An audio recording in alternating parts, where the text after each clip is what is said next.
You're banned from this hospital, effective immediately." They escorted the single father out of the hospital like a criminal. Security said he was interfering, that emotional parents didn't belong in operating corridors.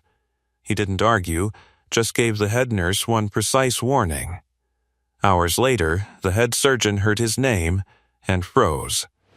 This is about who gets dismissed and who truly saves lives. Before I show you the exact moment when the operating room doors reopened for the man they banned, by the way, where are you watching from? Tell me in the comments below.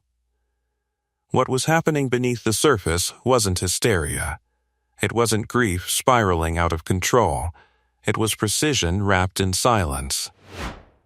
The fluorescent lights hummed above as security tightened their hold on Elias Ward's arms. He didn't resist. His boots dragged once against the polished tile, then steadied. His eyes stayed locked on the red glow above the operating room doors where his daughter lay open on a steel table. "I'm not interfering," he said quietly. "You're missing the arterial instability. Check the posterior branch before you clamp again." The guard scoffed. The administrator turned away. Elias exhaled slowly, as if he were the only calm man in a burning building. Outside the surgical wing, the air shifted from sterile chill to the warmer current of the public lobby. Conversations faltered as staff watched the scene unfold. A sanitation badge hung from his chest, slightly worn at the edges. The same badge that had allowed him into supply closets and service corridors, but not into the room where his daughter fought for her life. He caught Nurse Anika Moreno's gaze as he was led past. She looked unsettled, not because of his anger, but because of his words. Instability. Posterior branch. Clamp again. Those weren't the phrases of a panicked father. The glass doors slid open, and the city's late afternoon glare spilled across his face. He blinked once, adjusting. Behind him, the hospital rose in white stone and tinted windows, prestige stacked high above the labor floors where he spent his nights, mopping surgical runoff and disinfecting steel trays. He had chosen that job deliberately.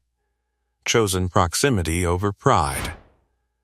Months earlier, when Mila's diagnosis became unavoidable, he'd traded consulting offers for a janitor's cart. He'd told himself it was temporary, just until she was stable. Just until he could watch every chart, every shift change, every subtle oversight that busy surgeons sometimes missed. He had already buried one person he loved because someone missed something small. Not again. Inside, 12 floors above the lobby, Dr. Celeste Harrow stood at the head of the operating table. Her gloved hands moved with confident efficiency as monitors flickered in rhythm. Residents lined the walls, silent and observant. The board had chosen today to watch her work, an intricate pediatric vascular repair that would reinforce her reputation as the hospital's surgical crown jewel. "She's stable," a resident murmured. "For now," Harrow replied. Her voice carried authority honed by years of command. She had read every scan twice, cross-checked every variable. Mila Ward's condition was rare, yes, but manageable. The father's outburst had been emotional noise, understandable perhaps, but noise. "Clamp," she instructed. Metal touched flesh, a pause, then the monitor tone shifted, not dramatically, not yet, just a subtle drop in pressure that brushed the edge of acceptable. "Adjust suction," she said evenly. Nurse Moreno's brow tightened behind her mask. Pressure dipped again. In the lobby, Elias hadn't left. He stood across the street beneath a skeletal winter tree, hands shoved into the pockets of his worn jacket. Traffic passed. Sirens wailed somewhere distant. He closed his eyes and replayed the imaging in his mind. The faint irregularity near the posterior branch. The fragile wall tension that wouldn't tolerate a standard clamp. He had tried to tell them gently at first, tried to suggest an alternate approach during pre-op briefings, but sanitation staff weren't invited into surgical debates. His phone vibrated. Unknown number. He ignored it. Across the glass fade, a flicker of movement caught his attention. 2 nurses running toward an elevator bank reserved for surgical staff. Running. His jaw tightened. Upstairs, alarms began to chirp in uneven cadence. Harrow's posture stiffened. What's her pressure? Dropping. That's not possible, a resident whispered. Find the source, Harrow snapped. Blood pooled faster than projected. Suction intensified. A tremor of urgency crept into the room's choreography. Marino felt it then, a cold thread of memory. You're missing the arterial instability, she swallowed. Doctor, the father earlier. He mentioned a posterior branch complication. Harrow didn't look up. Every anxious parent reads medical journals. Another alarm blared, sharper now. Clamp repositioned. Pressure fell harder. Silence thickened, dense and suffocating. Outside, Elias opened his eyes just as the ambulance bay doors burst open and a surgical runner sprinted toward the main elevators. He didn't move. Not yet, because he knew that sound. And he knew what came next. The ambulance bay doors hadn't opened for a new patient. They had opened for blood. The sharp, staccato alarm drifting faintly through the sealed glass fade wasn't a general alert. It was a vascular collapse escalating past prediction. Across the street, he straightened. Inside the operating room, suction roared louder. Gauze pads darkened faster than the scrub nurse could replace them. The metallic scent of blood thickened beneath the antiseptic air. Pressure's crashing, a resident said, voice tight. That's not consistent with the repair, Harrow replied, but doubt flickered beneath her calm. Recheck the clamp. It's secure. Another alarm shrieked. Mila's small body lay dwarfed by equipment, draped in blue sterile sheets, her chest rising shallow under mechanical rhythm. The posterior field glistened under surgical light, and then a pulse of crimson where there should have been none. Marino's stomach dropped. In the hallway outside the OR, Administrator Gavin Reese was already speaking into his phone. No, we're handling it internally. We are not calling an outside consultation mid-procedure. Do you understand what that would look like? Behind him, 2 younger nurses exchanged glances. Outside, Elias crossed the street. He didn't rush. He didn't sprint. He moved with deliberate pace, boots striking pavement in even rhythm. Cars honked, irritated at his interruption, but he barely registered the noise. He had warned them. Inside the hospital lobby, the reception desk stiffened as he approached again. You can't come back in, the guard said immediately. I'm not here to argue, he replied quietly. You're about to lose her. The guard's jaw tightened. Sir, posterior branch rupture, he said. It won't respond to standard clamp pressure. It'll shear. Upstairs, a clamp slipped. Blood surged. Damn it, Harrow hissed. Suction. The room shifted from tension to crisis in a single breath. Residents who had been observing now moved with frantic urgency. She's not stabilizing. Of course she's not, Moreno whispered under her mask. Harrow looked up sharply. What did you say? The nurse hesitated only a second. He told us. The father. He was specific. Not emotional, specific. A beat of silence passed between them, punctuated only by the relentless alarm. Get Reese in here, Harrow ordered. In the lobby, Elias stood firm while security debated protocol. Staff members watched openly now. Whispers threaded through the space. That's the father. They banned him. Why's he back? He met their stares without flinching. Upstairs, Gavin entered the antechamber, pale beneath fluorescent light. What's happening? Uncontrolled arterial rupture, Harrow said curtly, and apparently your banned sanitation worker predicted it. Gavin blinked. He's not. What's his full name? She interrupted. Elias Ward. The instruments in her hands stilled for half a heartbeat. Ward. She knew that name. Not from hospital staffing logs, not from maintenance rosters, from journals, from a paper she had studied obsessively during residency, Advanced Microvascular Reconstruction Techniques After Traumatic Branch Failure. The procedure had been controversial. Risky. Brilliant.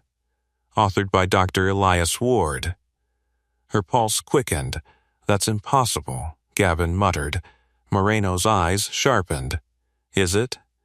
Harrow's mind raced backward through memory.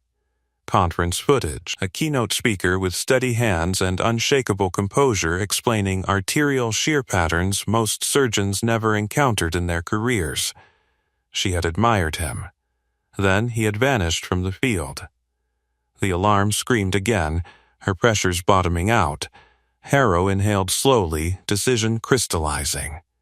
"Bring him," she said. Gavin stared at her. "You can't be serious. The optics alone." "I don't care about optics," she snapped. "I care about that child." Silence fell between them, heavy with implication. Downstairs, the guard's radio crackled. He listened. His posture shifted. Elias caught the change immediately. "They want you upstairs," the guard said reluctantly. He didn't smile, didn't gloat. He simply nodded once and moved toward the elevators. Staff parted instinctively, the earlier humiliation hanging in the air like unfinished business. The same polished floors that had carried him out now bore him back in. Inside the elevator, fluorescent light buzzed overhead. His reflection stared back at him in stainless steel walls, a sanitation uniform, worn boots, eyes steady and unreadable. The elevator climbed. Each floor ticked upward with mechanical inevitability. On the surgical level, the doors opened to controlled chaos. Nurses moved quickly. A resident nearly collided with him, then froze in recognition. "You, where is she?" he asked. The resident swallowed. Or three. He walked past the red warning light above the door, the same one he had stared at from outside hours ago. Through the glass panel, he saw the truth instantly. Clamp placement wrong. Shear confirmed. Time evaporating. Harrow met his gaze across the sterile field. For a moment, hierarchy dissolved. "You were right," she said, voice tight. "We need your help." He scrubbed in without another word. Before he stepped fully into the room, pause here for a second. If you believe skill should matter more than status, subscribe with the bell on, because what happens next proves it. The water ran hot over his hands. 8 minutes, he calculated silently. That was all they had left. The scrub sink water shut off with a sharp metallic click, and Elias stepped into the operating room as if he had never left it. The shift in atmosphere was immediate. The alarm still shrieked. The suction still roared. But something steadied when he entered, like the room itself recognized him. Mila lay pale beneath surgical lights, her small chest rising under mechanical rhythm. The monitor flashed unstable numbers, red climbing over yellow. Blood pooled where it shouldn't, spreading in defiance of clamps that had already failed twice. He didn't look at Harrow first. He looked at his daughter. Then at the field. The posterior branch tore along the shear line, he said calmly. Clamp pressure aggravated it. One of the residents stiffened. "That's exactly what we—" Silence, Harrow snapped, though her voice held no arrogance now, only urgency. Elias stepped into position opposite her. "What's her current pressure?" 70 systolic and falling. He nodded once. "We don't chase it. We control the source." He extended his hand. The scrub nurse hesitated a fraction of a second before placing the instrument into his palm. The steel felt familiar, balanced, honest. Gavin stood near the observation window watching through glass with board members behind him. their tailored suits and pale expressions reflected back in sterile light. This wasn't in the brochure. This wasn't the controlled display of excellence they had promised donors. Inside the room, Elias leaned closer to the operative field. There, he murmured, "See that fray?" Harrow followed his line of sight. The rupture wasn't dramatic. It was subtle, like fabric pulled too tight at a seam. "I reinforced that area," she said defensively. With standard sutures, he replied evenly, "It needs a floating graft, or it'll keep tearing." The monitor beeped faster. "She's losing volume," Moreno said. Elias adjusted suction with his free hand. "Prepare microvascular graft set. And get me the thinner filament, the one you probably haven't used since residency." A resident blinked. "That's outdated. It's precise," Elias corrected without looking up. "There's a difference." The air tightened again, but this time it wasn't panic. It was recalibration. Harrow made a decision. "Do what he says." The words carried weight. They shifted the axis of authority in the room. For the first time since the crisis began, the chaos aligned behind a single direction. Gavin's jaw flexed beyond the glass. He wasn't hearing the details, but he was seeing something far more unsettling: his band sanitation worker leading his star surgeon. Elias worked quickly, but not frantically. His movements were economical, controlled. Every adjustment anticipated the next. He didn't waste motion. He didn't waste breath. "You've done this before," Moreno said quietly. "Yes," he replied. "How many times?" "Enough." A tremor rippled across the monitor. "Pressure 65, a resident warned. "We're not losing her," Elias said, and there was no doubt in his tone. Not arrogance. Certainty. He positioned the graft with delicate precision, hands steady despite the alarms screaming inches from his ear. Sweat gathered beneath his surgical cap, but his fingers remained unshaken. Harrow watched him closely. She remembered the lecture hall years ago, the way Dr. Ward had described arterial shear like it was a living thing, not an enemy. A behavior pattern, something that could be understood if you listened to it. He was listening now.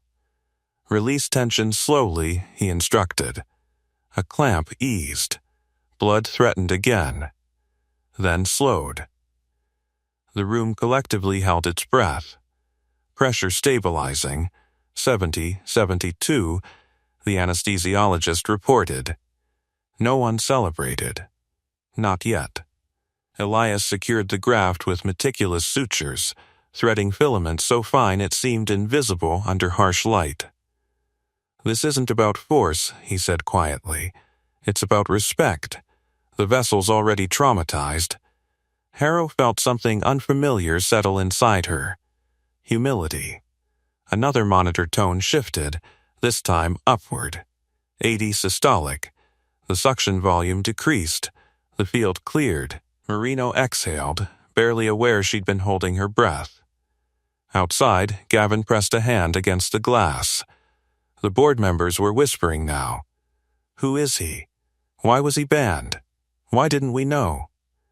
Inside, Elias continued sealing the reconstruction. "She'll need close monitoring post-op," he said, "and no aggressive repositioning for 48 hours. "You're giving orders now?" one resident muttered before catching Harrow's warning glance. "He's saving her," Harrow replied sharply. Silence followed. The graft held. For the first time since the rupture, the alarm softened from shriek to steady pulse. Pressure climbed. 85. 90. Elias leaned back slightly, not relaxing, but recalculating. "We're not finished," he said. "But she's out of immediate collapse." The room exhaled as one organism.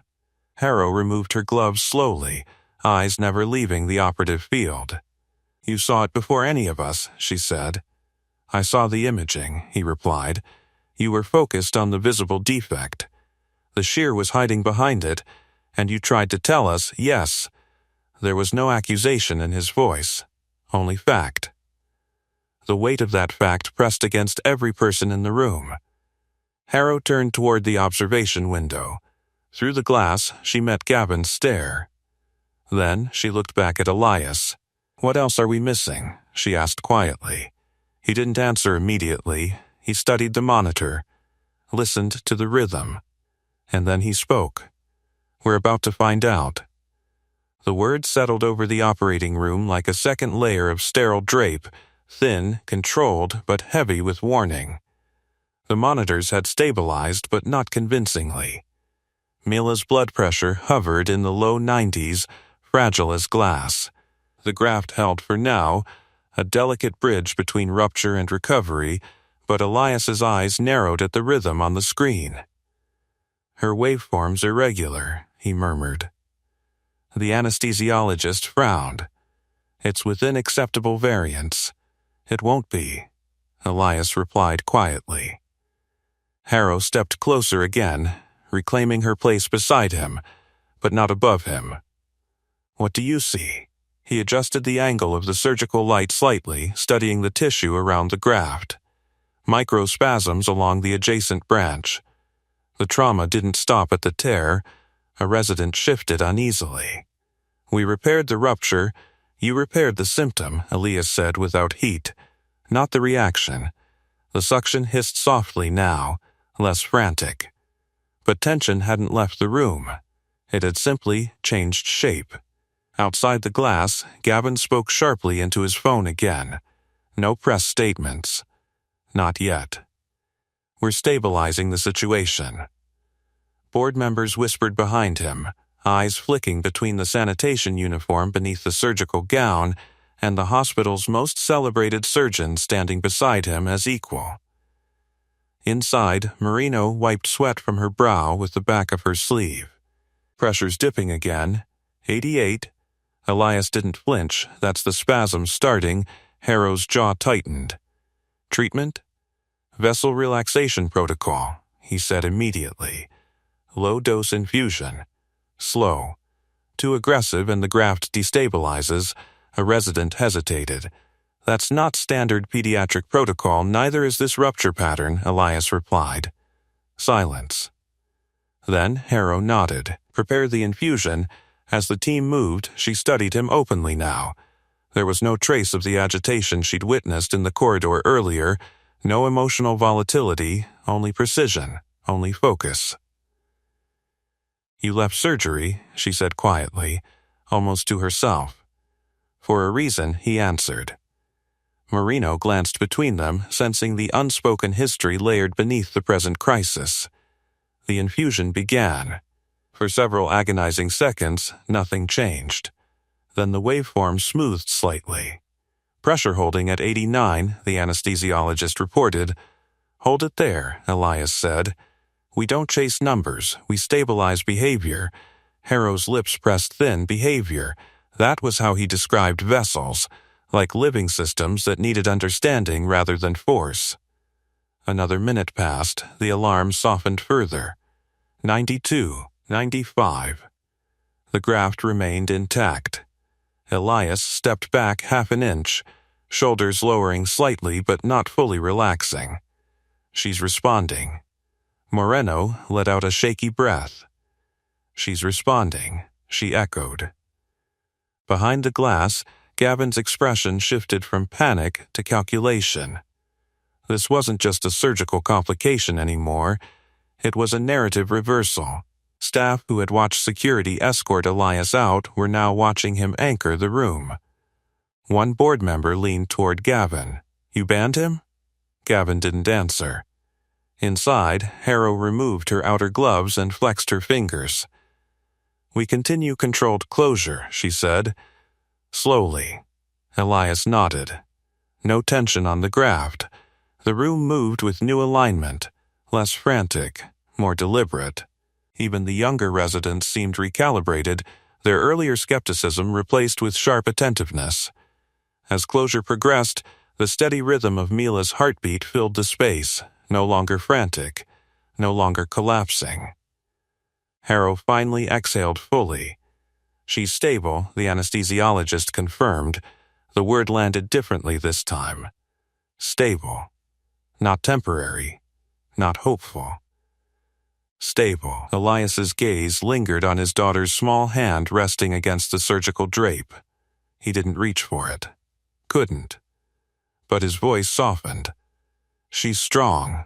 Harrow studied him. You knew she would survive. I knew she could. He corrected. If we stopped fighting the vessel and started listening to it, the statement lingered. Listening. The irony wasn't lost on anyone in the room. Gavin stepped away from the glass at last, face pale. The board members were no longer whispering. They were watching him. Inside, Moreno cleared her throat gently. Dr. Post-op monitoring? Harrow didn't hesitate. He'll oversee it. A few heads turned. She met their stares evenly. He predicted the complication. He corrected it. We don't ignore that. Elias looked at her for the first time without urgency clouding the moment. That's not necessary, he said quietly. It is, she replied. There was no pride left in her tone now, only acknowledgement. Closure completed. Instruments were counted. The final suture sealed the incision. The red light above the operating room door switched off. Silence followed, not the suffocating silence of crisis, but the stunned quiet of survival. As staff began post-operative transition procedures, Harrow removed her mask and stepped closer to him. I owe you more than an apology, she said, low enough that only he could hear. He shook his head slightly. You owe her recovery. Her eyes flicked toward Mila. And you? She asked. He held her gaze steadily. I just owe her my presence. Beyond the glass, word was already spreading through the floor. Nurses who had witnessed his removal were now whispering about the reversal. Residents were murmuring about journal articles and vanished careers. The hospital had shifted, not publicly, not officially, but undeniably. Harrow straightened, squaring her shoulders before addressing the room. Prepare for transfer to pediatric ICU. And notify administration that we'll be holding a full review. Gavin stiffened outside. Elias stepped back from the table at last, the weight of adrenaline beginning to drain from his limbs. The crisis had been contained. But the reckoning had only begun. Mila was wheeled out of the operating room, her small body cocooned in sterile blankets and humming machines. The hallway that had once echoed with Elias's forced removal now filled with staff stepping aside in silence. No one told him to stop this time. He walked beside the gurney, not touching, just watching the steady rise and fall of her chest. Iku's prepped, Moreno said softly. Her voice carried something new, respect without hesitation. He nodded. Keep her elevated 10 degrees. No sudden turns, we will. Behind them, Dr. Harrow emerged from the oar, mask removed, fatigue lining her features. Gavin intercepted her immediately. This needs to be contained, he whispered urgently. The board's already asking questions. Harrow didn't slow her pace. Containment ended when we escorted the only qualified surgeon out of the building. Gavin's jaw tightened. He's sanitation staff. He's Elias Ward, she replied sharply. And you knew that when you banned him? Gavin didn't answer. The ICU doors opened with a soft mechanical sigh. Monitors resumed their steady rhythm inside the dimly lit room. Nurses transferred Mila carefully, following Elias's earlier instructions without debate. For a moment, he simply stood there, watching, listening, stable. Moreno adjusted an IV line and glanced at him. You predicted the exact shear pattern. How? He hesitated. The fluorescent light reflected faintly in his eyes. I've seen it before. Where? War zones. Emergency reconstruction after blast trauma. His tone remained even, but something distant flickered behind it. Arteries behave the same under pressure, whether it's shrapnel or a clamp. Moreno absorbed that quietly. Across the unit, whispers had begun again. Not cruel this time. Curious. That's him. The janitor? No, apparently not. Elias heard it all. He let it pass. Harrow stepped into the ICU a few minutes later, her posture composed but no longer rigid. She approached him directly. "You should have told us who you were." He didn't look away from Mila. "Would it have changed anything?" Silence. She exhaled slowly. "It should have. Titles don't guarantee listening," he replied. That struck deeper than accusation. Gavin entered moments later, flanked by 2 board members. Their suits looked out of place against the soft hum of pediatric equipment. "Mr. Ward," Gavin began carefully, "we need to discuss." "It's Dr. Ward." One of the board members interjected quietly, glancing at Harrow for confirmation. Harrow gave a single nod. The shift in language rippled through the room. Elias finally turned. "I didn't come back for recognition," he said calmly. "I came back because she was dying." "And you saved her," the board member replied. "We saved her," Harrow corrected. The administrator cleared his throat. "There will be a formal review of today's events. The board would like to offer." "Stop," Elias said gently. All eyes settled on him. "If you're about to offer me a reinstatement or a public statement, don't." Gavin blinked. "You're declining?" "I'm prioritizing my daughter." A quiet pause followed. Before this continues, if you believe dignity matters more than job titles, subscribe with the bell on, because what happens next isn't about applause. It's about accountability. Harrow studied him carefully. "You knew this hospital was her best option. That's why you took the sanitation job." He didn't deny it. "You monitored our protocols," she continued. "You watched." "I listened," he corrected softly. The board members exchanged uneasy looks. Gavin shifted his stance. "This narrative isn't yours to manage," Harrow said sharply. For the first time, Gavin looked uncertain. Moreno stepped closer to the bed, adjusting Mila's blanket. "She'll wake up in a few hours," she said to Elias. "We'll monitor every fluctuation." "Thank you," he replied. The EQ felt different now. Not just because the crisis had passed, but because power had realigned. Staff who once overlooked him were now watching for instruction. Not out of obligation, out of trust. Harrow folded her arms lightly. "There will be questions. From the board. From donors. From staff. There should be," Elias said. "About why we didn't listen sooner," he held her gaze steadily. "That part's yours to answer." The words weren't cruel, they were clean. Gavin inhaled slowly. "We can issue a joint statement." "Not tonight," Harrow said. "Tonight we focus on recovery." Mila stirred faintly beneath sedation, fingers twitching. Elias stepped closer, voice lowering instinctively. "I'm here," he murmured. Her monitor beeped steadily in reply. The board members gradually retreated, murmuring among themselves. Gavin lingered a second longer, then followed, expression tight. Harrow remained. "You walked back in without hesitation," she said quietly. "You called," he replied. "And if we hadn't?" His eyes shifted to Mila. "Then I would have kept knocking." Silence settled between them, not hostile, not defensive, just honest. The alarms were gone now. Only the gentle hum of machines remained. For the first time all day, Elias allowed himself to sit, not as sanitation staff, not as a disgraced father, just as a parent beside his child. Outside the ICU doors, the hospital buzzed with restrained shock. Stories were forming, narratives reshaping. Inside, Harrow looked at him once more. "This isn't over," she said. He nodded. "I know."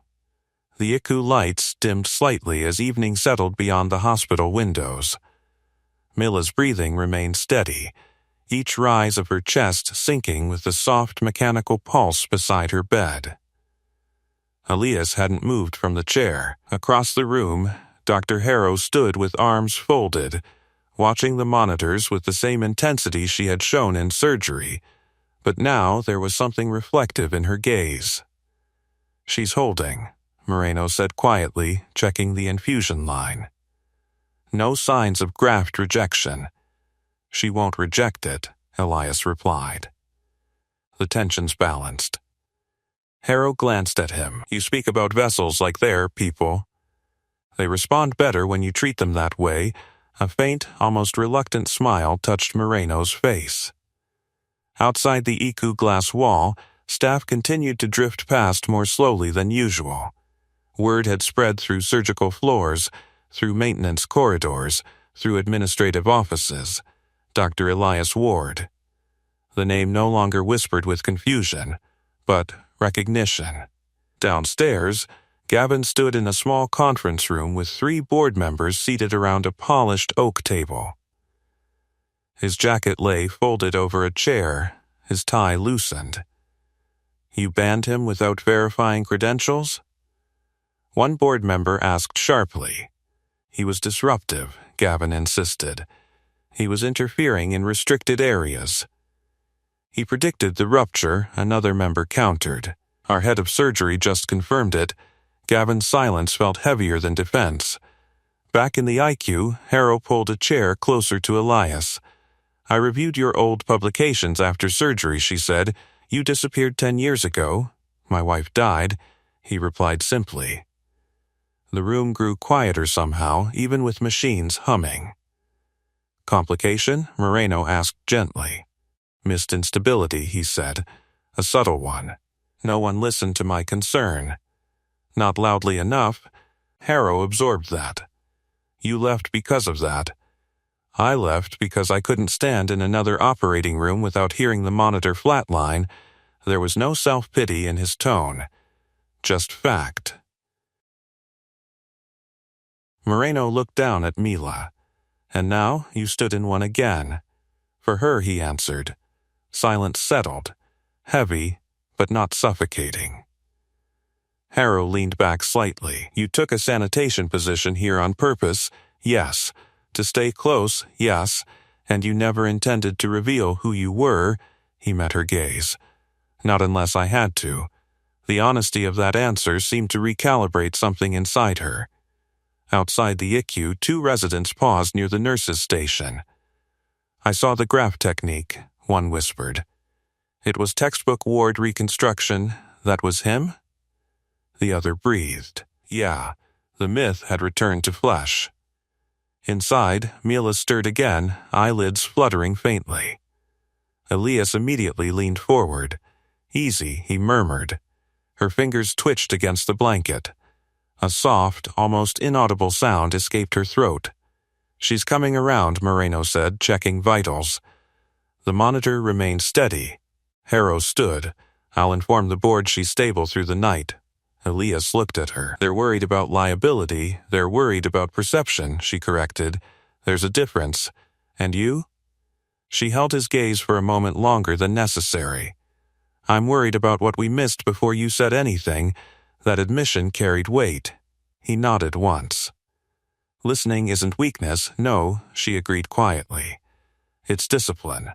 Outside, the hospital's evening rhythm resumed. Stretchers rolled, phones rang, elevators chimed.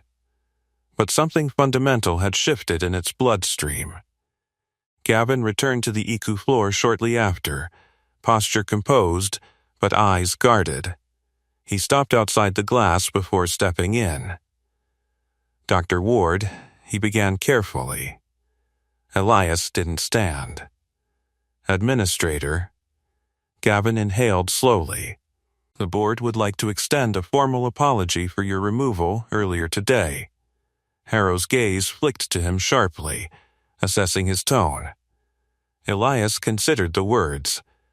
Accepted, he said calmly. Gavin seemed almost surprised by the lack of resistance. Additionally, they're requesting a closed review of surgical protocol led by you. Moreno glanced between them. Elias shook his head slightly, led by Dr. Harrow. Harrow stiffened. You're deflecting. I'm prioritizing, he replied. She made the call to bring me back. That matters. A quiet shift moved through the room again. Gavin studied him carefully. You're not interested in reclaiming your former title? My title isn't what saved her. Silence followed. Harrow stepped closer to Gavin. We'll conduct the review together. Gavin nodded slowly. Very well, he turned to leave but paused at the door. The board underestimated you, he said. Elias looked back at Mila. Many people do. When Gavin left, Moreno let out a breath she hadn't realized she was holding. You could have demanded more, she said. I demanded what mattered. Mila's eyes fluttered open slightly then, unfocused but aware. Dad, she whispered. Every sound in the room faded. I'm here, he said softly. Her gaze settled on him, fragile but alive. Harrow watched the exchange quietly, something resolute forming in her posture. The crisis had been surgical. But the lesson wasn't, and tomorrow the hospital will have to face it. Morning light filtered through the narrow EQ window, pale and honest. Mila slept again, her vitals steady through the night. The monitors hummed without urgency now, their rhythm almost gentle. Elias hadn't left. A disposable cup of untouched coffee sat on the side table. His posture remained upright despite the exhaustion lining his face. Every time the machine shifted tone, even slightly, his eyes lifted. Moreno entered quietly at shift change, reviewing charts. No complications overnight, she said. Grafts holding beautifully. He nodded. She'll feel sore when she wakes fully. We'll manage it. Across the hall, staff movement carried a different energy than usual. Conversations paused when he passed. Some nodded. Some looked away, unsure how to recalibrate their earlier dismissal. The sanitation cart he normally pushed down these corridors stood parked in a supply alcove, untouched. Harrow arrived shortly after sunrise. She looked composed again, hair neatly secured, white coat crisp, but the weight behind her eyes hadn't disappeared. She's stable, Moreno confirmed for her. Harrow approached the bed and studied the monitors herself before turning to him. The board convenes in an hour. He didn't ask what that meant. They want a full accounting of yesterday, she continued, including the decision to remove you. That was administration, he said evenly. It happened under my surgical authority. He considered that. You brought me back. I should have listened sooner. The admission hung between them without defensiveness. From down the hall came the low murmur of staff gathering in conference rooms. Word of the board meeting had spread quickly. The hospital wasn't accustomed to public vulnerability. Mila stirred again, blinking more fully this time. Her gaze focused quicker. Dad, I'm right here. She tried to lift her hand. He gently steadied it. Easy. Did it work? She whispered. He smiled faintly. Yeah, it worked. Her eyes drifted toward Harrow. You're the doctor. I am, Harrow replied softly. She helped too, he added. Mila gave a faint nod before drifting back to sleep. The quiet that followed felt earned. Harrow stepped aside, lowering her voice. You're coming to the board review. That's not necessary. It is, she insisted. They need to see the full picture. He studied her carefully. You're prepared to challenge them? I'm prepared to correct them. There was steel beneath her calm. Outside the ICU doors, Gavin stood speaking to two senior surgeons. His posture was controlled, but his eyes betrayed calculation. When Harrow stepped out to join him, Elias remained seated. We'll begin shortly, Gavin said. Good, she replied. Transparency's overdue. He lowered his voice. We don't need spectacle. We need accountability. Gavin's jaw tightened. Inside the ICU, Moreno leaned against the counter, watching Elias. You don't seem angry, she observed. He looked at his daughter. Anger wastes precision. You were humiliated yesterday, he considered that. I was focused. And now? He exhaled slowly. Now I'm listening. Footsteps approached again. A resident hovered near the doorway, hesitant. Dr. Ward, he said awkwardly. I just wanted to say, I've read your reconstruction paper 3 times. Elias met his gaze. Then you know it's not about technique. It's about understanding stress behavior, the resident replied quickly. A faint approval flickered in Elias's expression. Good, the resident nodded, almost relieved, and stepped back. Moments later, Harrow returned. They're ready. He stood finely, fatigue evident in the slow stretch of his shoulders. Moreno glanced at him. We'll stay with her. He nodded once. The walk down the corridor felt different than the day before. No guards blocked his path, no one reached for his arm. Staff stepped aside naturally, some offering quiet nods.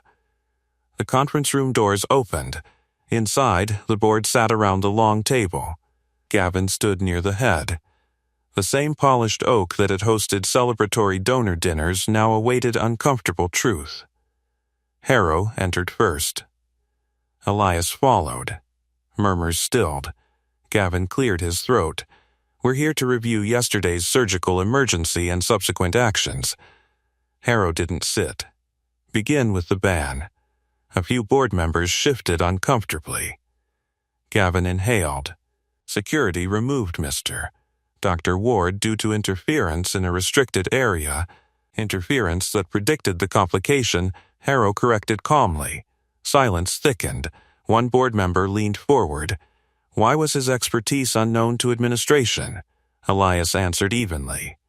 Because I didn't advertise it, that doesn't absolve us of due diligence, the board member said, glancing at Gavin. Harrow folded her hands on the table. The greater failure wasn't administrative, it was cognitive. Eyes lifted. We dismissed a voice because of appearance, she continued, not content. No one interrupted her. Elias remained standing, not claiming the head of the table, not positioning himself as victor. Gavin finally spoke. We'll implement protocol revisions ensuring all credentialed staff. Credentialed isn't the issue, Harrow said quietly.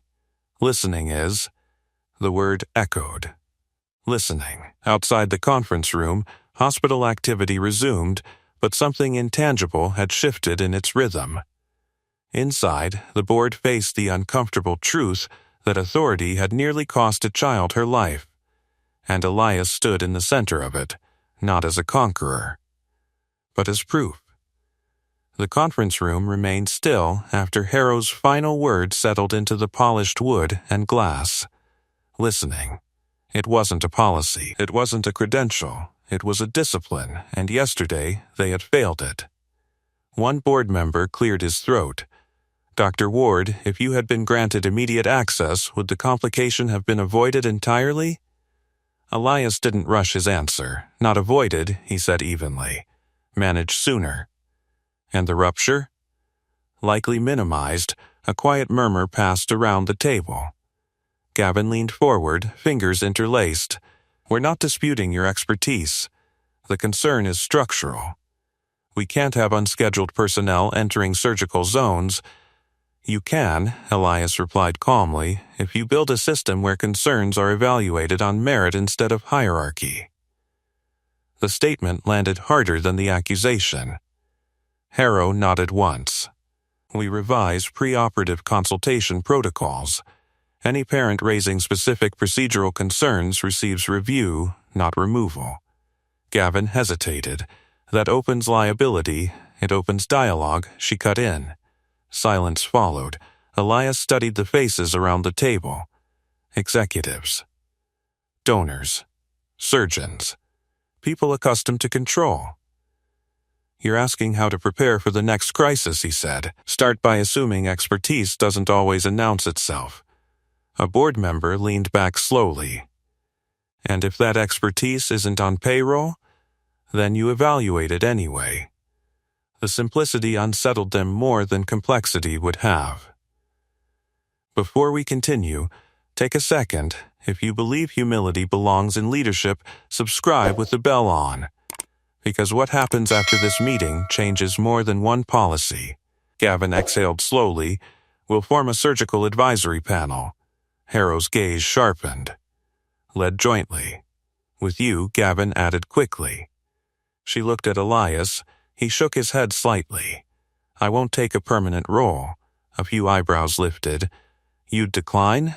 A board member asked. I'm not interested in reclaiming status, he replied. I'm interested in preventing repetition.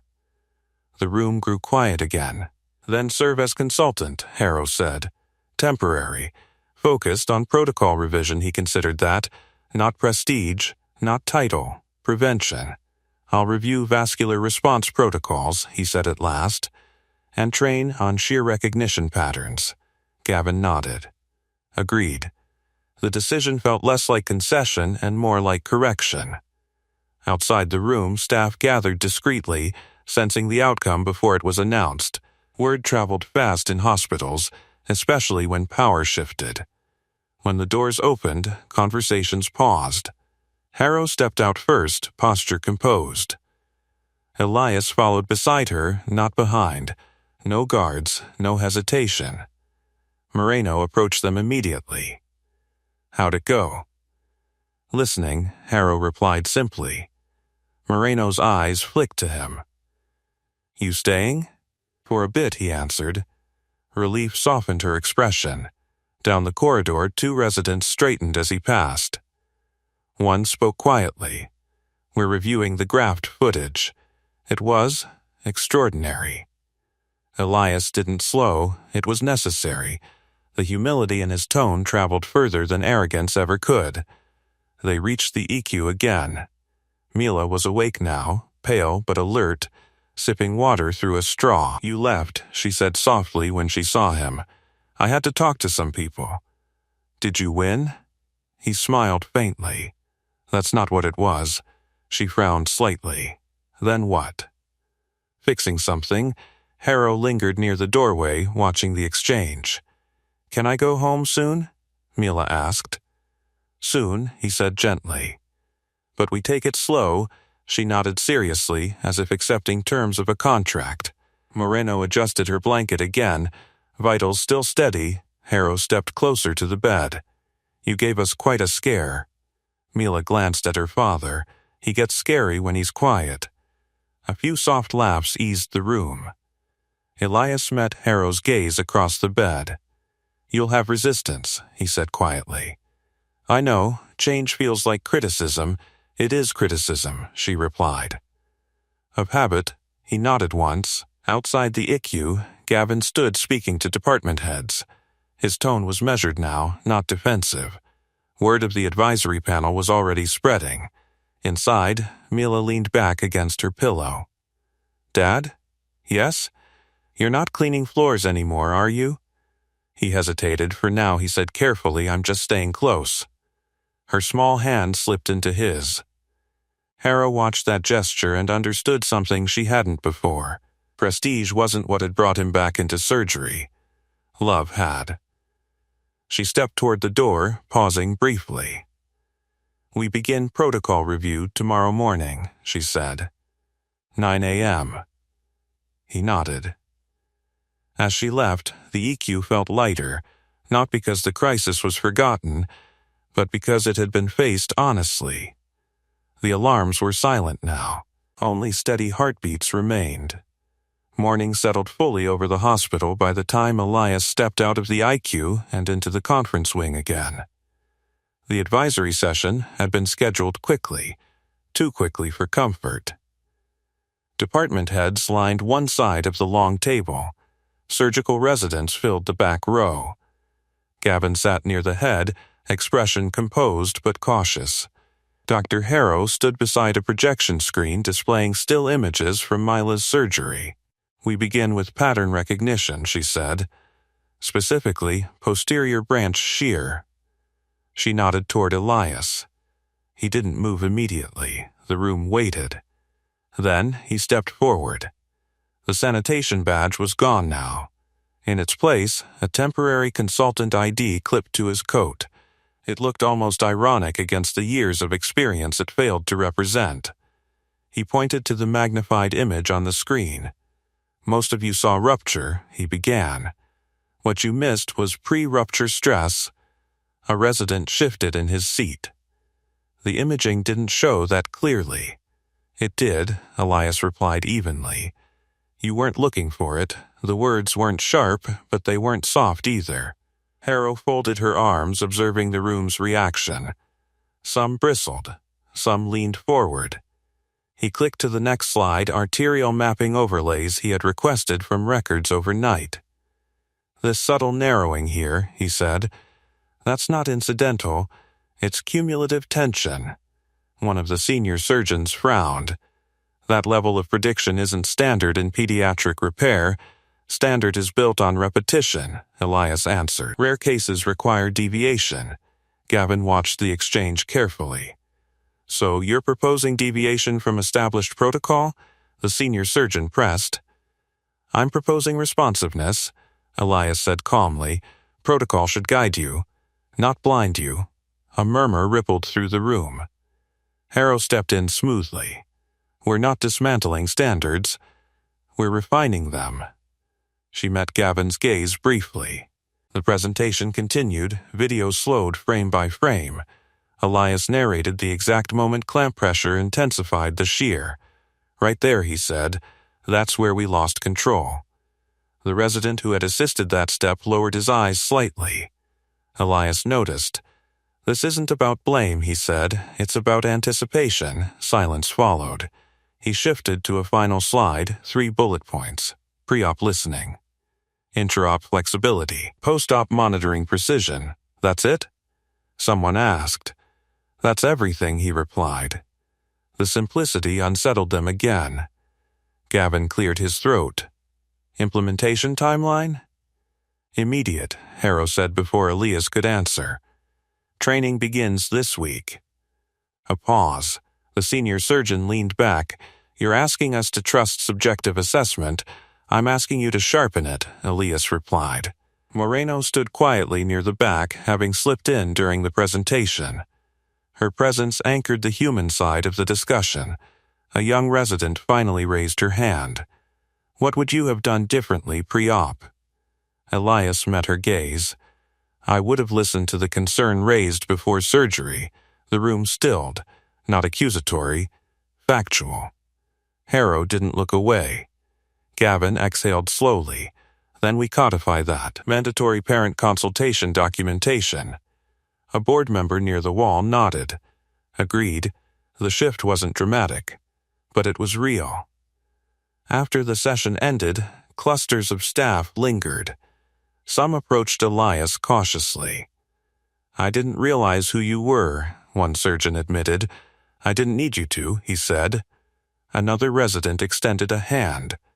Thank you for walking us through it. He shook it briefly. Just learn from it. Harrow gathered her files, watching the room's energy recalibrate.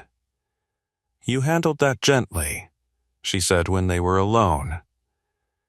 Gentle lasts longer, he replied. She studied him. You could have humiliated us. He looked at her evenly. That wouldn't have saved the next child. The words lingered between them. A nurse approached hurriedly. Mila's asking for you. He didn't hesitate. They walked back toward the EQ together. This time, staff didn't whisper. They nodded. Inside the room, Mila was sitting up slightly, color returning to her cheeks. You missed it, she said. Missed what? He asked, stepping closer. They let me have real juice. He smiled faintly. That's serious progress. She looked between him and Harrow. Are you friends now? Harrow's lips curved subtly. We're colleagues. Mila seemed satisfied with that answer. As Elias adjusted her pillow, Harrow lingered near the doorway. You changed the culture in a day, she said quietly. He shook his head. No, the crisis did, she considered that. Still, she added, you could have walked away. He glanced at his daughter. I almost did. The admission surprised even him, but you didn't, she said. No. Outside, the hospital hummed differently now.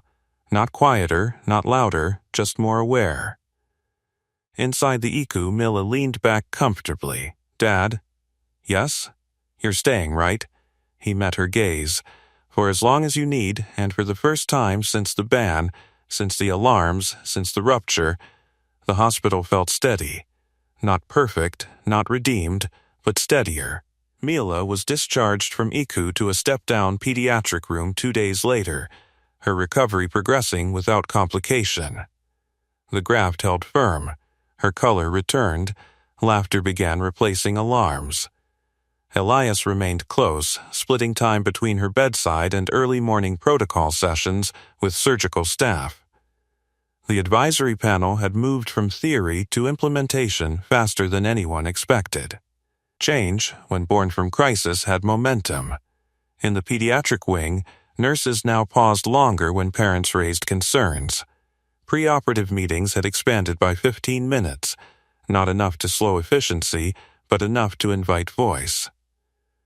Harrow stood outside Mila's new room one afternoon, reviewing updated documentation forms on a tablet. She glanced through the glass and saw him adjusting a blanket again, instinctively checking IV lines as if they were extensions of his own pulse. "You've been here every day," she said when he stepped into the hallway. "So have you," he replied. A faint smile flickered across her face. "That's different. Is it?" She studied him.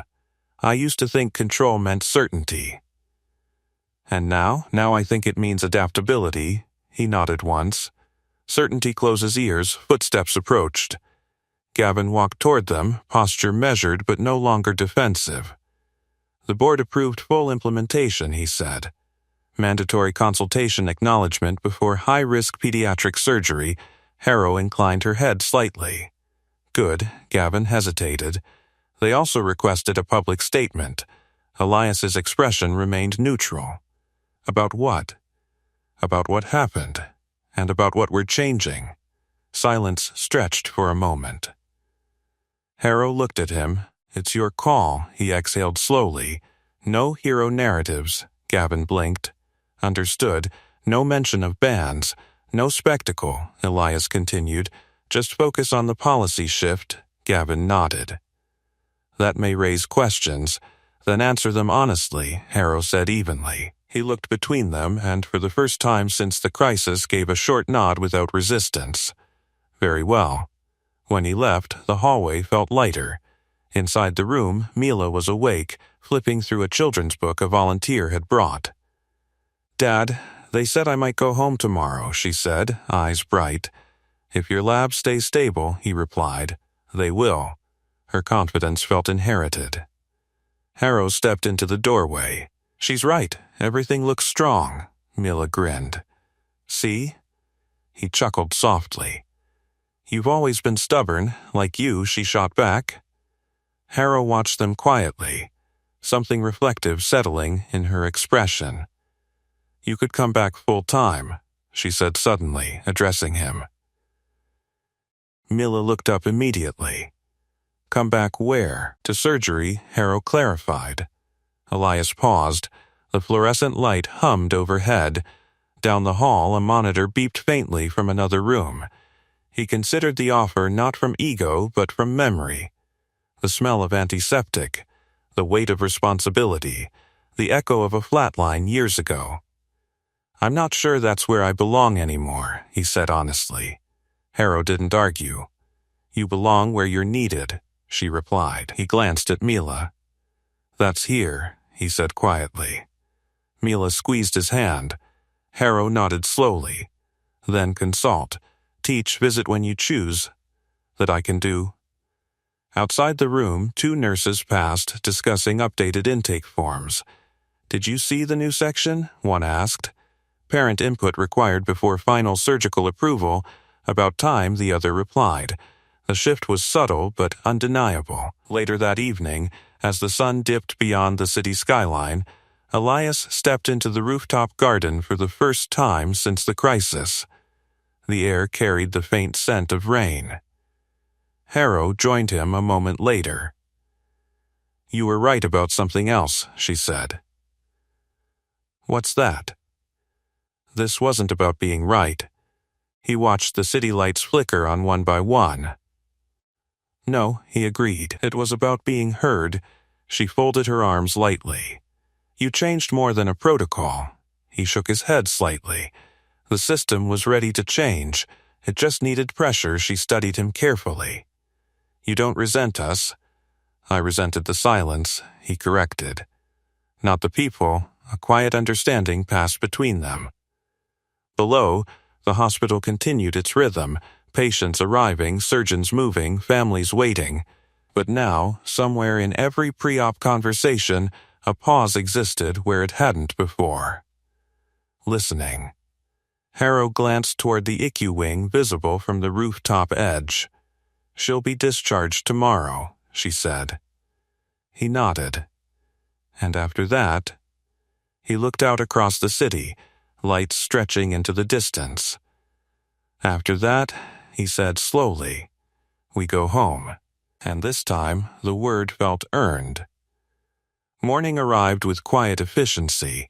Discharge papers rested neatly at the foot of Mila's bed, clipped and signed. The machines that had once dictated every breath were gone, replaced by simple monitoring patches and careful instructions. Mila swung her legs gently over the side of the bed. "I don't like hospital socks," she declared. Elias crouched to help her with her shoes. "You survived surgery.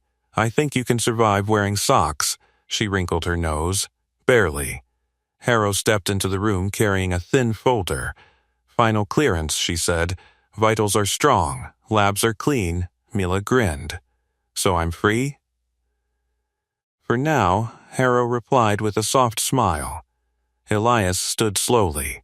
The exhaustion of the past days lingered in his posture, but it no longer carried urgency. Gavin appeared at the doorway a moment later, flanked by 2 board members.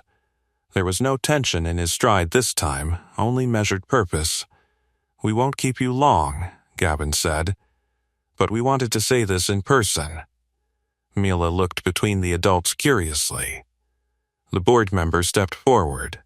"Dr. Ward, the hospital formally acknowledges that your removal from the surgical floor was an error in judgment." Silence filled the room. Gavin continued, voice steady. "We failed to evaluate the merit of your concern. For that, we apologize." Elias met his gaze calmly. "Accepted." The simplicity of his response seemed to disarm them again. Harrow watched closely. "We've also approved the advisory revisions you proposed," Gavin added. "They go into effect immediately." "That's good," Elias said quietly. Mila tugged his sleeve. "What are they talking about?" He glanced down at her, "Just making sure other kids get listened to." She nodded seriously, as if filing that away. The board members exchanged glances before one spoke again. "We would like to recognize your contribution publicly, a statement highlighting your expertise and—" "No," Elias interrupted gently. The word wasn't harsh, just firm. "This wasn't about recognition," he said. "If you make it about me, you miss the point." Harrow's eyes flicked toward him with something like respect sharpened into certainty. Gavin exhaled slowly. "Then what would you suggest?" "Announce the protocol change," Elias replied. "Encourage parents to speak, encourage surgeons to pause." The board member nodded slowly. "And your role?" "Consultant," he said simply. "When needed." Mila looked up at him again. "You're not going to wear the cleaning badge anymore, right?" A quiet laugh moved through the room. "For now," he answered carefully, "I'm just going to be your dad." That seemed to satisfy her. Moreno entered with a small discharge bag. "Transportation's ready downstairs." Elias took the paperwork, reviewing it quickly out of habit. Harrow stepped closer. "You'll come back for follow-ups?" "Of course. And for the review sessions?" He hesitated only briefly. "Yes." Gavin extended his hand. For a second, the memory of security tightening around his arms flickered between them. Then Elias shook it. No triumph, no resentment, just closure. As they moved into the hallway, staff who had gathered discreetly along the corridor straightened. Some offered quiet nods, some whispered congratulations to Mila. No one mentioned the ban. They didn't have to. The elevator doors opened with a soft chime. This time, no guard stood beside him. No barrier blocked his path. Inside the elevator, Mila leaned lightly against his side. "Are they nicer now?" she asked. He smiled faintly. "They're learning." The elevator descended smoothly. When the doors opened to the lobby, the sunlight pouring through the glass entrance felt warmer than it had days ago. Conversations continued, but no one stared. Gavin remained upstairs, watching from the balcony above. Harrow stood beside him. "You were right," she said quietly. "About what?" he asked. "That it wasn't spectacle we needed." He nodded slowly. Below them, Elias guided Mila toward the exit. Harrow folded her arms lightly. "We almost lost more than a patient." Gavin didn't argue. The sliding doors opened, and father and daughter stepped into daylight together. Outside, the winter air carried a crisp edge, but it felt clean. Mila squeezed his hand. "Home?" "Home," he confirmed. Behind them, the hospital resumed its rhythm, but altered. Pre-op meetings that afternoon lasted longer. Residents asked more questions. Parents spoke without being rushed. And somewhere in the surgical wing, a new pause existed before every clamp tightened. Listening. As the car door closed and the engine started, Elias glanced once in the rearview mirror at the building that had banned him, and then brought him back. He didn't see it as enemy or victory. He saw it as unfinished. And for the first time in years, that didn't feel like burden. It felt like purpose. The car rolled through quiet streets, the hospital shrinking in the rearview mirror until it blended into the skyline. Mila leaned her head against the window, watching buildings blur past. "Can we stop for pancakes?" she asked. He glanced at her, amused. "You just survived vascular reconstruction, so pancakes are reasonable." A soft laugh escaped him. "We'll see what your discharge instructions say about syrup." She grinned, color fully back in her cheeks. Home wasn't far. A modest brick townhouse with a narrow porch and a wind chime that sang whenever the breeze shifted. It wasn't grand. It wasn't prestigious. But it was theirs. When he unlocked the door, Mila stepped inside slowly, as if re-entering something sacred. "It smells the same," she said. "That's because it is." He helped her onto the couch, adjusting pillows carefully. Even here, his movements carried quiet precision, protective, observant. Later that afternoon, after she fell asleep under a soft blanket, his phone vibrated on the kitchen counter. A message from Harrow. "Protocol draft approved. First training session tomorrow, thank you." He stared at the screen for a long moment before replying, "We listen better next time." A pause. Then her response came. "We will." He set the phone down and leaned against the counter, eyes drifting toward the living room where Mila slept peacefully. The house was quiet except for the faint ticking of the wall clock. He had once believed his life in surgery was over, not because he lacked skill, but because he lacked something steadier than expertise, peace. The hospital hadn't given him that. His daughter had. The following week he returned, not as sanitation staff, not as a reinstated department head, but as a consultant seated at a modest conference table. Residents filled the room again, notebooks open. This time, no one questioned why he was there. He walked them through case simulations slowly, deliberately. "What do you do first?" he asked a young surgeon. "Assess the visible rupture," she replied. He nodded. "And what else?" She hesitated, then smiled faintly. "Listen." He returned the smile. Across the hall, Harrow observed through a glass panel. She no longer saw a threat to authority. She saw reinforcement of it, reshaped, not diminished. The hospital's culture didn't transform overnight. Mistakes still happened, pressure still built. But something essential had shifted beneath the surface. Parents were invited to speak. Surgeons paused before dismissing concerns. Administrators verified before reacting. And in pediatric IQ, a framed line had quietly appeared on the wall near the nursing station. "Listening saves lives." One evening, weeks later, Mila sat at the kitchen table doing homework. "Dad? Yes? Are you a janitor or a surgeon?" He considered that carefully before answering. "I'm your dad," he said. She studied him, then nodded as if that solved everything. It did. The hospital still called when rare cases emerged. Sometimes he went, sometimes he didn't. Prestige no longer dictated his presence. Purpose did. On the rooftop garden where he once stood after crisis, Harrow now paused before major procedures, reviewing more than charts, reviewing voices. Gavin adjusted policy documents with less emphasis on optics and more on input.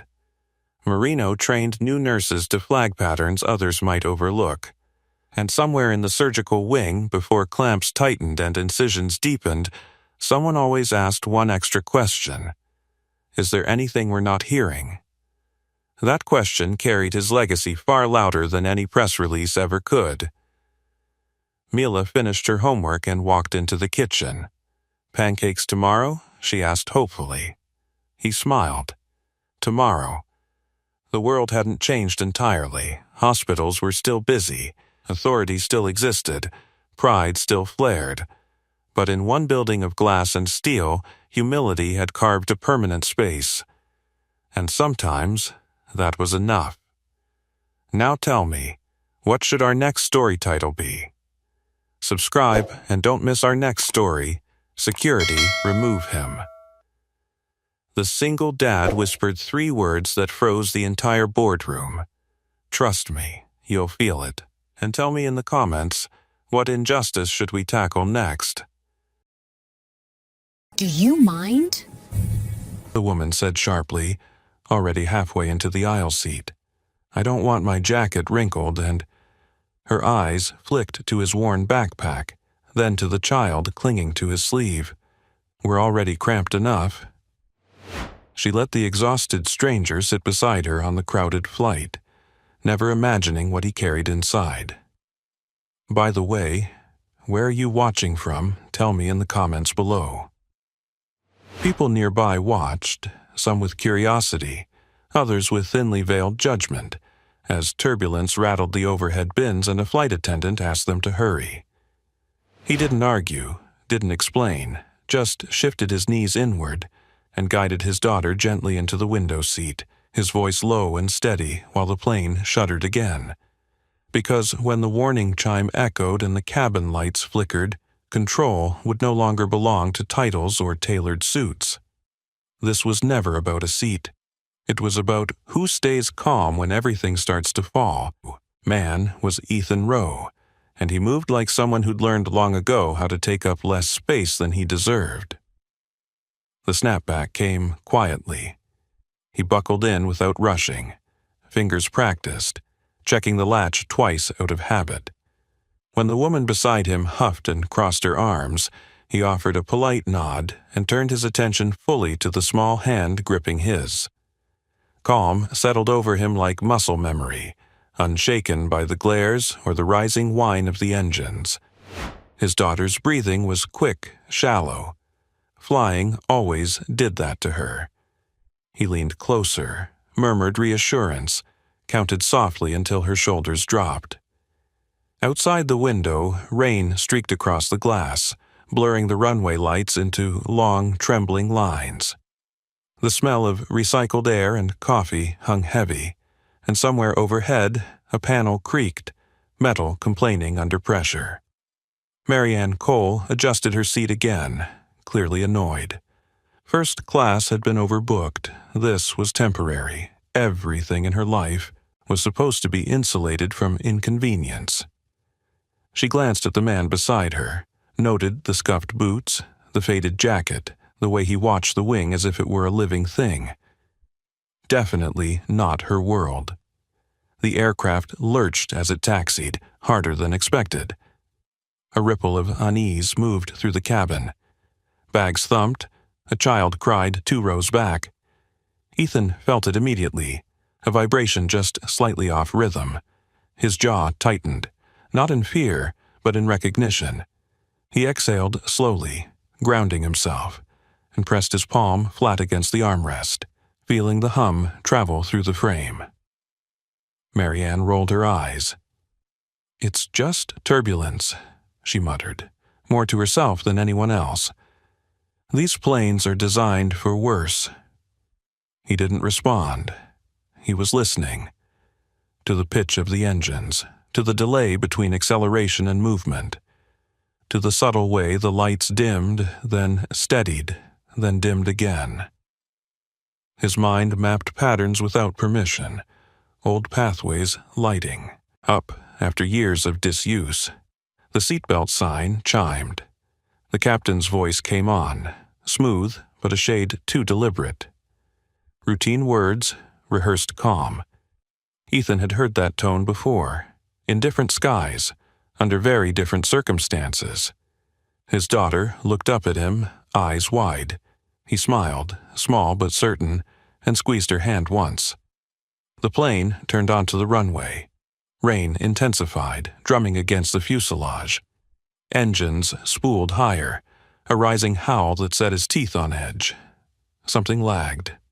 Not enough for panic, enough for notice. Marianne leaned back, closed her eyes, finally settling. Control, she thought. Order, schedules. She had a board meeting waiting, a merger call already queued. This flight was a minor inconvenience she would forget by morning. The wheels began to roll. Ethan's gaze locked forward, past the heads and screens and rows of strangers, toward a future narrowing fast. He counted again under his breath. Not for comfort this time, but for calibration. Around them, unaware, lives pressed forward on faith and habit. As the aircraft surged, then hesitated, just for a fraction of a second too long, he felt it in his bones. And he knew this flight was going to ask something of him he'd sworn he'd left behind. The hesitation passed, barely noticeable to anyone without years etched into their nerves. The plane pushed forward, speed climbing, rain streaking faster across the windows until the runway lights stretched into pale ribbons. A few passengers exhaled, tension easing as the familiar lift pressed them back into their seats. He didn't relax. The sound was wrong. Not loud, not dramatic, just a fraction lower than it should have been, like a note held too long. He tilted his head slightly, eyes still forward, listening past conversation, past the whir of cabin air, past the rustle of newspapers and the muted clink of a drink cart locking into place. Beside him, Marianne adjusted her seatbelt and finally glanced his way, irritation softening into mild curiosity. "First time flying?" she asked, voice clipped, polite enough to be dismissive. He shook his head once. No. That was all. The nose lifted. The ground dropped away. A ripple of applause started somewhere near the back, quickly dying out as the plane hit a pocket of rough air. The cabin dipped, rose, dipped again. A woman gasped. Someone cursed under their breath. The seatbelt sign chimed insistently. His daughter's fingers tightened around his. He leaned in, murmuring, steady as before. He didn't tell her everything was fine. He told her to breathe with him. In through the nose. Out slow. Count the lights along the aisle. Focus on what you can control. Marianne watched him do it. Watched the child's shoulders lower, the panic ease. Something about the way he spoke, measured, unhurried, pricked at her. Not soothing words. Commands disguised as comfort. The plane leveled briefly, then jolted harder than before. Overhead, bins rattled. A sharp, metallic clatter echoed somewhere above row 20. The flight attendant froze mid-step, hand gripping the cart. The captain's voice returned, still calm, but now threaded with effort. A minor delay, weather adjustment, nothing to worry about. He felt the correction come too late. His gaze flicked to the wing again. Rain lashed against it. But that wasn't what he was watching. It was the angle, the response. the way the aircraft seemed to think before it moved. Marianne frowned. You look like you expect something bad to happen. He hesitated, just long enough to be honest without alarming.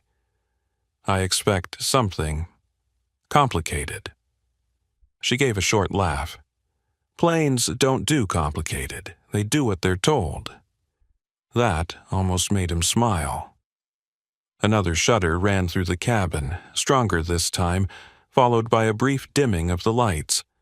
A murmur spread, voices overlapping, anxiety rising like static. The engines surged, then steadied, then surged. Again.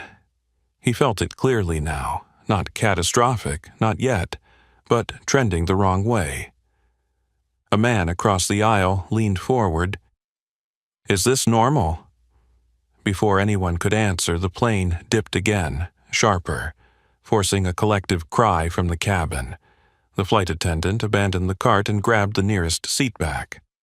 Marianne's confidence wavered. She straightened, eyes darting toward the front.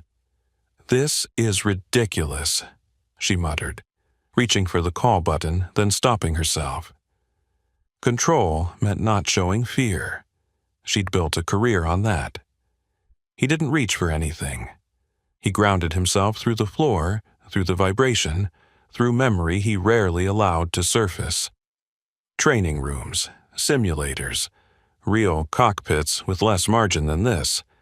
He cataloged inputs automatically, a part of him waking up that had never truly slept. His daughter looked at him again. Daddy?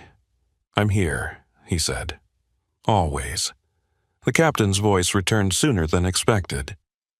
Still, calm, less smooth, an instrument anomaly. Nothing passengers needed to worry about. They were monitoring the situation. Monitoring wasn't fixing. Marianne turned fully toward him now, unease finally breaking through her irritation. You seem awfully calm for someone in economy. He met her gaze for the first time, really met it.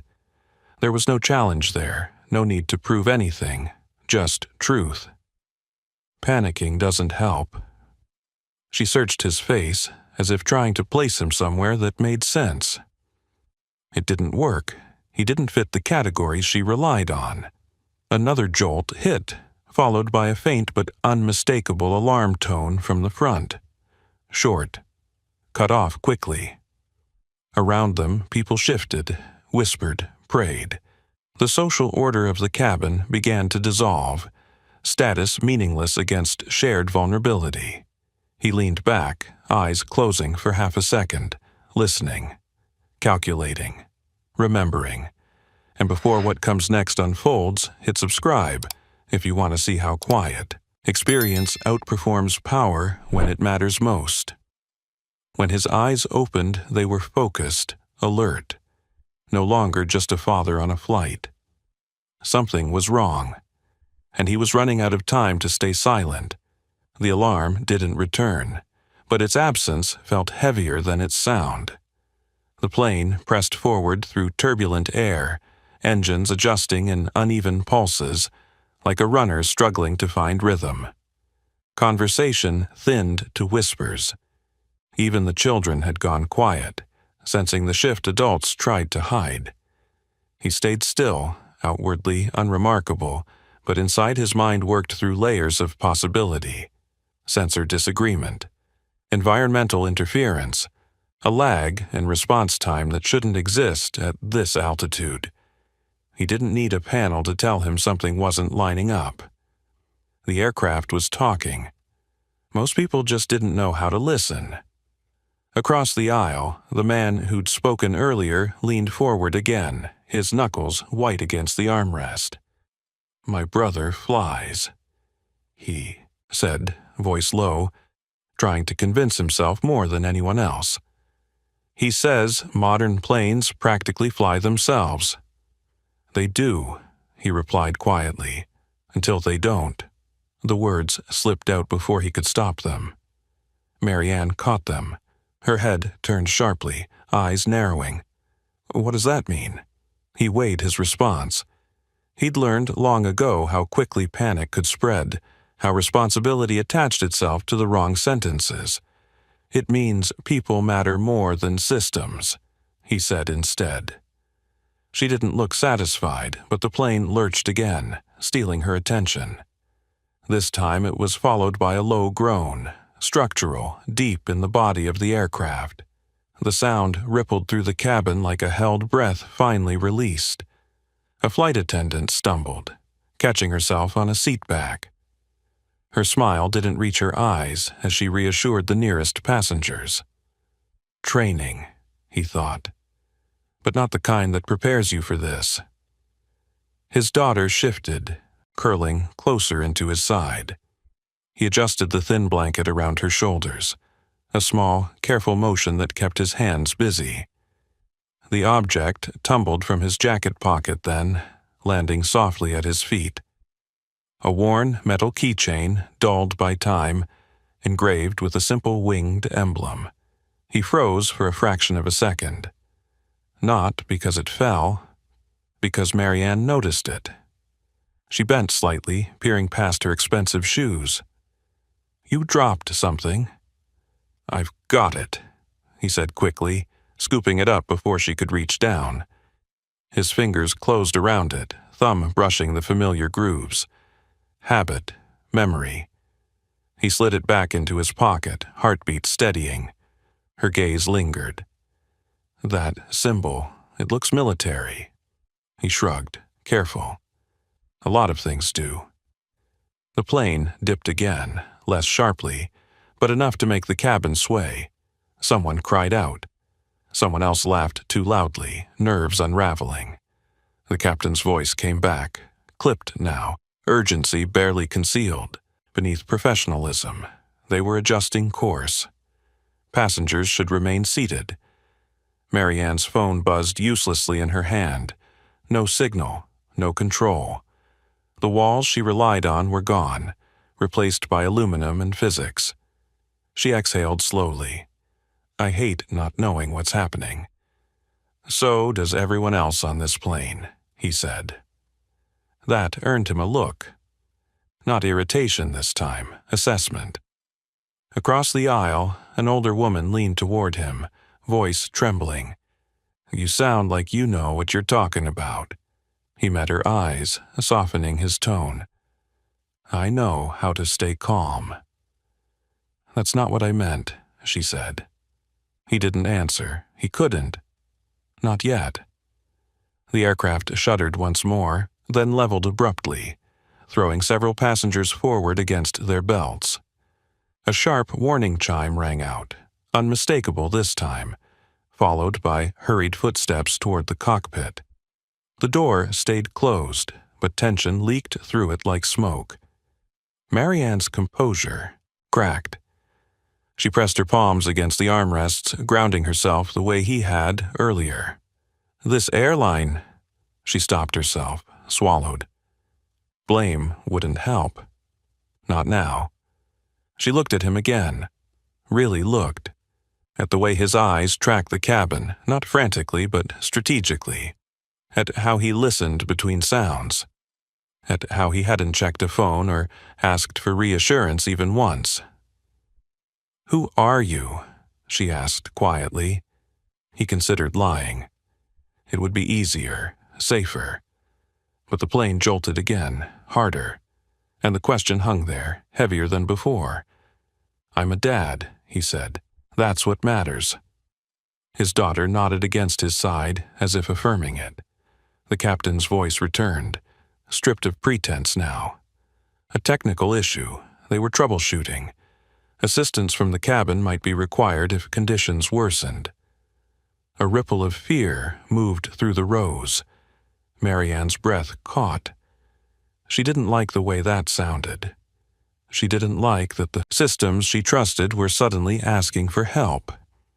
She looked back at him, the unremarkable man in the middle seat, and something unsettled shifted behind her eyes. Because deep down, she was beginning to suspect the help they needed was already sitting beside her. And the sky outside the window had gone very, very quiet. The quiet outside the window felt unnatural, like the pause before something breaks. Clouds thinned, revealing open sky that should have brought relief, but instead sharpened the sense of exposure. The aircraft hummed unevenly, a living thing struggling to maintain balance. The captain's voice returned again, closer this time, no longer filtered through rehearsed calm. There was an edge to it now, a subtle compression in tone that only a few would notice. They were asking the crew to prepare the cabin, not for landing, for contingencies. Seatbelt signs blinked. A flight attendant moved briskly down the aisle, checking belts, her movements precise but rushed. She stopped briefly beside him and his daughter, offering a practiced smile that faltered